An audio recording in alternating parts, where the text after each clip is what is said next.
تو میں نے آپ سے بتایا کہ یہ قدر جو ہے، ایک تو اسی سے لفظ قدرت بنا ہے، اور نمبر دو اسی سے کسی شے کی قدر و قیمت، اور پھر اسی کے معنی ہے اندازہ مقرر کر دینا، کسی شے کا اندازہ مقرر کر دینا، یہ قدر ہے۔ اللہ نے ہر چیز کا ایک اندازہ مقرر کر دیا ہے، اور قدر مقادیر، مشکات شریف میں ایک پورا باب ہے ایمان بالقدر، اس کا عنوان ہے صحیح معنی میں۔ تو پہلی حدیث کیا ہے؟ مسلم شریف کی روایت ہے، عبداللہ ابن عمرو بن العاص رضی اللہ تعالی عنہما۔ حضرت عمرو بن العاص جو بڑے سرداران قریش میں سے تھے، بڑے سیاستدان تھے اور بڑے بہادر انسان بھی تھے، ان کے بیٹے ہیں عبداللہ۔ اور بڑی دلچسپی کی بات یہ ہے کہ باپ اور بیٹے کے مزاج میں بود المشرقین تھا، وہ تھے جنگجو اور سیاستدان اور بڑے سرداروں میں سے، یہ تھے انتہائی زاہد و عابد، انتہائی زاہد و عابد۔ انہی کے بارے میں آتا ہے پوری رات کھڑے رہتے تھے نوافل میں، اور ہر روز روزہ رکھتے تھے، جس پر حضور نے یوں کہنا چاہیے کہ ڈانٹ پلائی۔ آپ کو اطلاع ہوئی، آپ نے بلایا، یا عبداللہ اولم اخبر انک تقوم اللیل و تصوم النہار تصوم الدہر، کیا مجھے یہ خبر نہیں دی گئی ہے؟ یعنی مجھے یہ خبر ملی ہے کہ تم پوری رات کھڑے رہتے ہو، نماز پڑھتے ہو، تم ہر روز روزہ رکھتے ہو، اب کیا کرتے؟ بلا یا رسول اللہ، جھوٹ بولنے کا تو ارادہ ہے ہی نہیں، اور ہو بھی نہیں سکتا۔ فرمایا لا تفعل، سخت سے بات۔ وہ عبداللہ ابن عمرو ابن العاص رضی اللہ تعالیٰ عنہما اس کے راوی ہیں، قال رسول اللہ صلی اللہ علیہ وسلم کتب اللہ مقادیر الخلائق قبل ان یخلق السماوات والارض ب50,000 سنہ۔ اللہ تعالیٰ نے مقداریں اور تقدیریں، ابھی دو الفاظ میں بولوں گا تاکہ آپ کے ذہن میں بات رہے، معین کر دی تھی، لکھ دی تھی آسمانوں اور زمین کی تخلیق سے 50,000 سال قبل۔ یہ ہے قدر، ہر چیز کی ایک تقدیر جو ہے وہ معین ہوئی ہے۔ اب آئیے اس میں کتاب سے مراد کیا ہے؟ جو آیت میں نے دوسرے نمبر پر پڑھی آج، سورہ حدید کی آیت، ما اصاب بمصیبۃ فی الارض ولا فی انفسکم الا فی کتاب من قبل ان نبرأ۔ کتاب سے مراد کیا؟ نہیں پڑتی تم پر کوئی مصیبت، کوئی تکلیف، نہ زمین میں نہ تمہاری جانوں میں، زمین میں سیلاب کا آ جانا، زلزلے کا آ جانا، کوئی اور اس طرح کی عمومی ہلاکت کا آ جانا، عمومی تکلیف کا آ جانا، تمہاری جان میں اچانک جو ہے تشخیص ہو گیا کینسر ہے، اچھے بنے تھے، ٹھیک ٹھاک چل رہے تھے، کوئی معمولی سی تکلیف ہوئی، انویسٹیگیشن کیا تو معلوم ہوا تو کینسر ہے، اور وہ کافی بڑھ چکا ہے۔ لیکن جو شے بھی آتی ہے، چاہے تمہاری جان پر آئے چاہے زمین پر آئے، وہ ایک کتاب میں لکھی ہوئی موجود ہے، اس سے پہلے کہ ہم اسے ظاہر کریں۔ یہ تمہیں مشکل نظر آئے گا، ان ذالک علی اللہ یسیر، یہ اللہ پر بہت آسان ہے، بہت آسان۔ اللہ کا علم کامل ہے۔ تو معلوم ایک بات جان لیجئے کہ حقیقت کتاب سے مراد اللہ کا علم قدیم ہے۔ اللہ کا علم حادث نہیں ہے، معاذ اللہ ثم معاذ اللہ، کہ کوئی شے ہوئی تو اس کے علم میں آئی۔ یہ ہمارے ہاں بعض گمراہ فرقوں کا عقیدہ ہے، اسے بدع کہتے ہیں، کہ اللہ کے علم میں بدع بھی ہے، یعنی کسی واقعے کے ظہور کے بعد اس پر کسی شے کا منکشف ہونا، معاذ اللہ ثم معاذ اللہ۔ یہ شان خداوندی سے بہت بڑی ہے۔ وہ تو عالم ما کان و ما یکون ہے، جو بھی کچھ تھا اور رہا ہے آج تک ہمیشہ سے ہے، اور جو بھی کچھ ہوگا وہ سب اس کے علم میں آنے واحد میں موجود ہے۔ آنے واحد، یہ آنے واحد کے لفظ کو اچھی طرح سمجھ لیجیے۔ مجھے سب سے پہلے تجربہ ہوا تھا، یہ سن میرا خیال ہے کہ 67-68 کی بات ہے، میں نے پہلا ہفائی سفر کیا تھا لاہور سے کراچی۔ اس وقت فوکر چلتا تھا، فوکر فرینڈشپ، چھوٹا جہاز کے چڑیا والا، اور کرایہ 90 روپے تھا نائٹ کوچ کا۔ آج آپ تصور کیجیے. تو میں چونکہ مجھے جغرافی سے دلچسپی ہے اور فوکر زیادہ اونچا نہیں ہوتا، تو میں دیکھتا جا رہا تھا کھڑکی سے، اس وقت ہم کہاں پہنچ گئے، اب کہاں پہنچ گئے. اب جو روشنیاں نظر آ رہی ہیں کس شہر کی ہیں؟ یہ اکاڑے کی آ گئی، یہ ساہیوال کی آ گئی، یہ آگے اور آگے آئی. ایک دم میں نے دیکھا کہ 3 شہروں کی روشنیاں بیک وقت دیکھ رہا ہوں. لودھرا، بہاولپور، سماسٹا. مجھے خیال آیا کہ جب میں ٹرین سے سفر کرتا ہوں، کراچی جاتا ہوں، تو لودھرا پہنچتا ہوں تو میں سمجھتا ہوں کہ ابھی بہاولپور آدھا گھنٹے بعد آئے گا. وہ مستقبل کی شے ہے میرے لیے.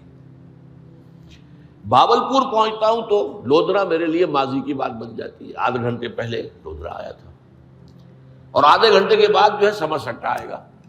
وہ میرے لیے مستقبل بن گیا، لودھرا ماضی بن گیا. لیکن اس بلندی پر میں بیک وقت دیکھ رہا ہوں لودھرا کو بھی اور بہاولپور کو بھی اور سماسٹا. یہ معاملہ جو ہے اس کو 1 ملین بلین سے ضرب دے لیجئے. اللہ تعالیٰ اس بلند مقام سے دیکھ رہا ہے جہاں اس کے مشاہدے میں، اس کے علم میں ماضی اور مستقبل کا کوئی سوال ہی نہیں. آنے واحد، آنے واحد، آنے واحد. تو یہ در حقیقت کتاب جسے کہا گیا قرآن مجید میں بار بار بہت جگہوں پر آیا. تو یہ کتاب جو ہے در حقیقت اللہ تعالیٰ کا علم قدیم، اس میں سب کچھ موجود ہے، ہمیشہ سے موجود ہے، لکھا ہوا موجود ہے، اور کوئی غلط نہیں ہو سکتا.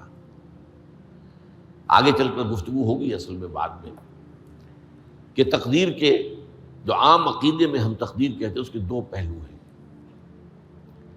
ایک پہلو ہے ما اصاب علی الانسان، جو کچھ انسان پر آتا ہے مصیبت، جیسے ابھی آیت میں نے پڑھی ما اصاب من مصیبت فی الارض ولا فی انفسکم.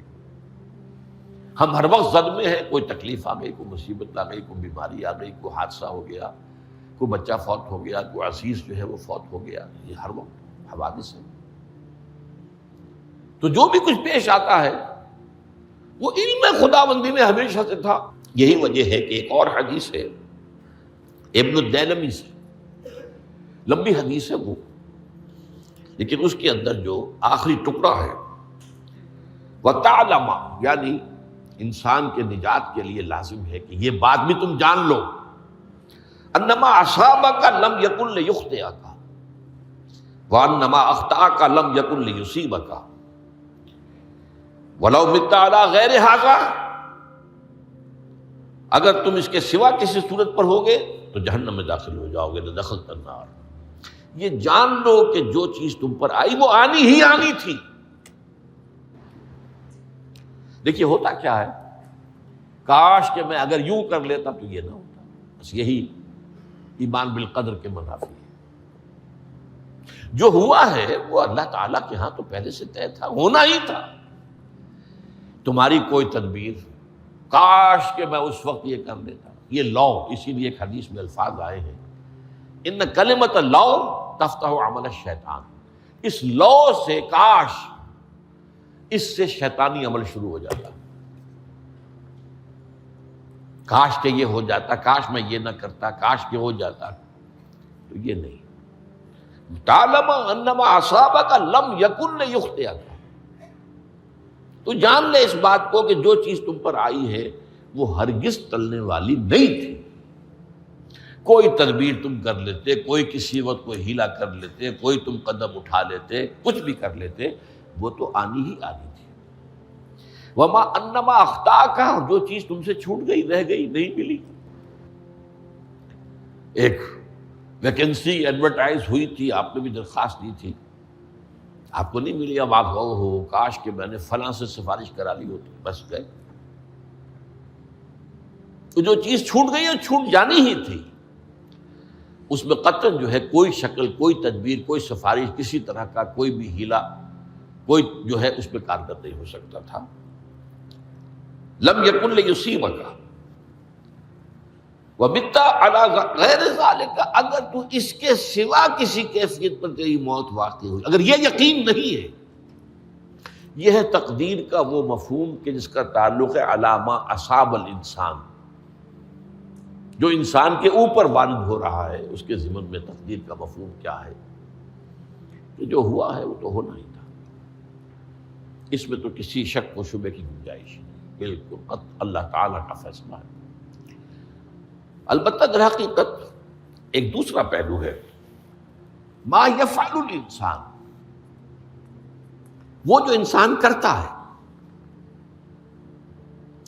یہاں آ کر یہ تقدیر کا مسئلہ بہت ٹیڑھا ہو جاتا ہے۔ آیا میرے اندر کوئی اختیار بھی ہے کہ نہیں؟ Do I have any free choice؟ یا ہر شخص پہلے سے طے ہے؟ تقدیر کا ایک عام مفہوم یہ ہے، اور اس مفہوم میں بھی بعض روایات بھی ہیں جو اس کی تائید کرتی ہیں کہ ہر چیز پہلے سے طے ہے، لکھی ہوئی۔ اور یہ جو حدیث ہم نے ابھی پڑھی ہے، یہ گویا کہ اس کی ایک مثال ہے کہ وہ جو لکھ دیا گیا تھا، فرشتے نے لکھ دیا تھا، رحم مادر میں لکھ دیا تھا، شقی او سعید، یہ بدبخت ہے یا سعادت مند ہے۔ تو ایک شخص پوری عمر نیکی کے کام کرتا رہا، آخری وقت میں آ کر کوئی ایسا حادثہ پیش آ گیا کہ وہ اہل جہنم کے سے کام شروع کر دیا اور جہنمی ہو گیا۔ یا ایک شخص ساری عمر جو ہے جہنمیوں کے سے کام کرتا رہا، آخری وقت میں آ کر کوئی ایسی توفیق ملی، کچھ ایسا معاملہ ہو گیا، توبہ کر لی اور اس نے جو ہے اہل جنت کے سے اعمال شروع کرنے کی ضرورت ہوگی۔ تو یہ جو ہے علامہ اصابک کا علیحدہ بات ہے، اور علامہ یفعل الانسان، انسان کیا کرتا ہے، اس میں اس کی قدرت کتنی ہے۔ اور یہ ہمارے ہاں فلسفے کا بڑا مشکل موضوع ہے، اسی کا نام ہے جبر و قدر۔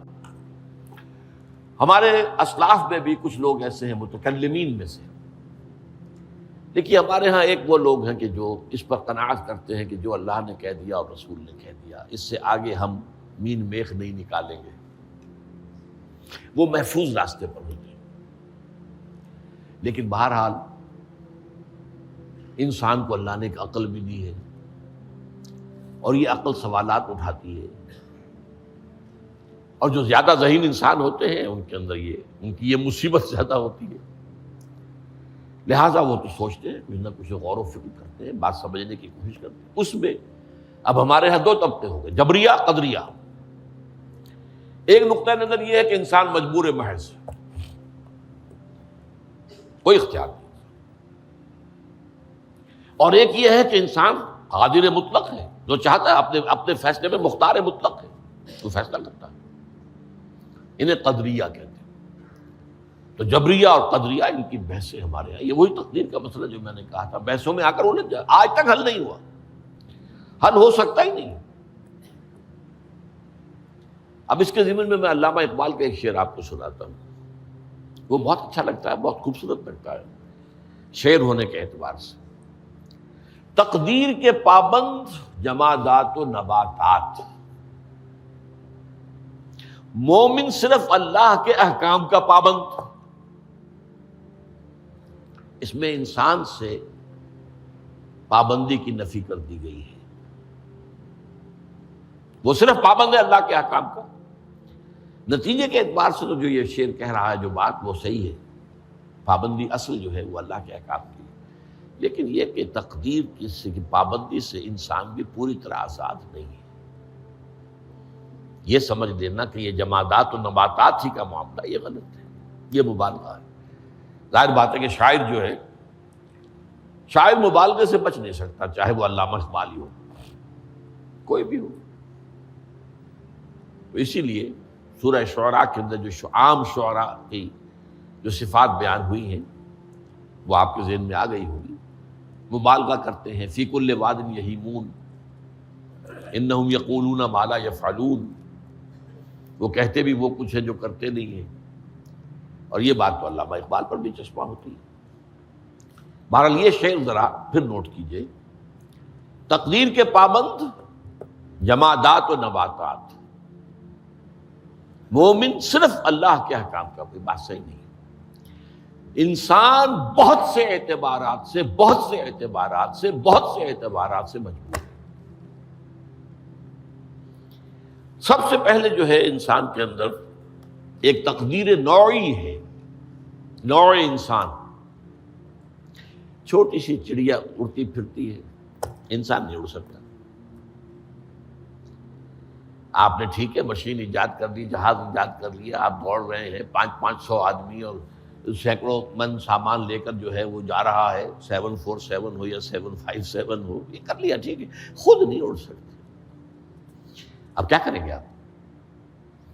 یہ تقدیر نوعی ہے، اسپیشیز، ہر اسپیشیز کے لیے اللہ نے ایک اندازہ مقرر کر دیا ہے، اس اندازے ہی میں رہے گا، اس سے باہر نہیں جا سکتا۔ پھر ایک تقدیر شخصی ہے۔ اب دیکھیے تقدیر شخصی کیا ہے؟ بعض اوصاف و صفات ہمیں وراثتاً ملتے ہیں، وی ہیو نو چوائس۔ پہلے بھی یہ بات مانی جاتی تھی، آج جو ہے ذرا سائنٹیفک انداز میں ہم کہتے ہیں جینز میں چلا آ رہا ہے، اس جینز کو کوئی بدل سکتا ہے؟ جو جینز بھی آپ کو ملے اپنے والدین کی طرف سے، وہ آپ کی شخصیت کا ظاہر بات ہے کہ فیصلہ کن طرز پر اس کو ڈھال دیتے ہیں۔ جینز ہے، پابندی ہے۔ نمبر 2 یہ کہ خاص طور پر جو گھر کا ابتدائی ماحول ہوتا ہے، ماں کی گود اور ابتدائی گہوارہ گھر کا، اس کے جو اثرات مرتسم ہو جاتے ہیں شخصیت کے اوپر، وہ بھی بڑے مستقل ہوتے ہیں، پختہ ہوتے ہیں۔ ان دونوں چیزوں کو ضرب دے لیجئے، hereditary factors multiplied by environmental factors, اس سے مل کر ایک شے تیار ہوتی ہے جس کو قرآن کہتا ہے شاکلہ۔ قُلْ كُلٌّ يَعْمَلُ عَلَىٰ شَاكِلَتِهِ فَرَبُّكُمْ أَعْلَمُ بِمَنْ هُوَ أَهْدَىٰ سَبِيلًا، سورہ بنی اسرائیل۔ شاکلہ کسے کہتے ہیں؟ شاکلہ شکل دینے والی شے۔ آپ کو لوہا ڈھالنا ہے، کوئی خاص پرزہ بنانا ہے، اس کا پہلے سانچہ بناتے ہیں ہم، لوہے کو پگھلا کے اس میں ڈالیں گے تو جیسا سانچہ ہوگا ویسا ہی لوہا جو ہے وہ شکل اختیار کرے، اسے شاکلہ کہتے ہیں۔ یہ شاکلہ جو ہے ہر انسان کا، اس سے باہر انسان نہیں جا سکتا، اس کے اندر اسٹرگل ہوگی، اس کے اندر اس کی جد و جہد ہوگی، لیکن اس کا یہ مطلب نہیں ہے کہ اس کا کوئی فری چوائس ہے۔ فری چوائس ہے، لیکن وہ فری چوائس انہی حدود کے اندر کام کرے گا، اس سے باہر نہیں۔ اس بات کو مختلف احادیث میں حضور نے بہت خوبصورتی سے بیان کیا۔ ایک حدیث بڑی اہم ہے، بڑی اہم ہے، الناس کالمعادن، انسانوں کی مثال بھی معدنیات کیسی ہے۔ اب سونے کی معدنیات میں سے سونے کی جو اور ہے، اب پتہ نہیں اردو میں مجھے معلوم نہیں اور کا ترجمہ کیا کرتے ہیں عام طور پر، لیکن جانتے ہیں اور وہ کچی دھات جس سے کو صاف کر دیتے ہیں تو پھر وہ دھات جو ہے خالص شکل میں سامنے آ جاتی ہے۔ سونے کی اور سے سونا بنے گا، چاندی کی اور سے چاندی بنے گی، سونا تو نہیں بن سکتا، جتنا چاہے صاف کر لیں، وہ اور تو مستقل ہے۔ الناس کالمعادن خیارکم فی الجاہلیت خیارکم فی الاسلام، جو تم میں جاہلیت کے دور میں، پری اسلامک دور میں جو بہترین تھے، وہی اسلام میں آ کر بہترین ہوئے۔ وہ اور سونے کی تھی، وہ صاف ہو گئی ہے، اور سونا جو ہے وہ نکھر کر خالص سونا بن کر آ گیا ہے، اسلام نے صاف کر دیا۔ وہ چاندی کی اور تھی، اسلام نے اس کو صاف کر دیا ہے، وہ نکھر کر چمکتا ہوا جو ہے وہ چاندی بن گئی۔ لیکن یہ کہ اذا فقہوا، البتہ پھر اس میں ایک اضافہ کیا حضور نے، جبکہ ان کے اندر دین کا فہم داخل ہو جائے تو یہ کہ جو بہترین پہلے تھے وہی بہترین اب ہوں گے۔ اسلام لانے سے پہلے بھی بہترین ابو بکر تھے، اسلام لانے کے بعد بھی بہترین ابو بکر۔ حضور پر وحی سے پہلے بھی بہترین خاتون خدیجۃ الکبریٰ تھی، ایمان لانے کے بعد بھی بہترین خاتون خدیجۃ الکبریٰ۔ اور دوسری حدیث سنیے، عن ابی الدرداء رضی اللہ تعالی عنہ قال بینما نحن عند رسول اللہ صلی اللہ علیہ وسلم، اسی حال میں کہ ہم ایک روز ہم حضور کے پاس تھے، نتناکرون ما یکون، اور ہم ذرا سوچ رہے تھے کیا کیا کچھ پیش آنے والا ہے دنیا میں۔ اذ قال رسول اللہ صلی اللہ علیہ وسلم، جبکہ حضور نے ہم سے ایک بات کہی، بڑی غور سے سنیے، اذا سمعتم بجبل ان زال عن مکانہ فصدقوہ، اگر تم یہ سنو کہ کوئی پہاڑ اپنی جگہ سے ٹل گیا تو مان لینا۔ وَإِذَا سَمِعْتُم بِرَجُلٍ تَغَيَّرَ عَنْ خَلْقِهِ فَلَا تُصَدِّقُوهُ، اور اگر تم سنو کہ کوئی شخص جو ہے وہ اپنی سرشت سے، اپنی جبلت سے بدل گیا تو کبھی نہ مانو۔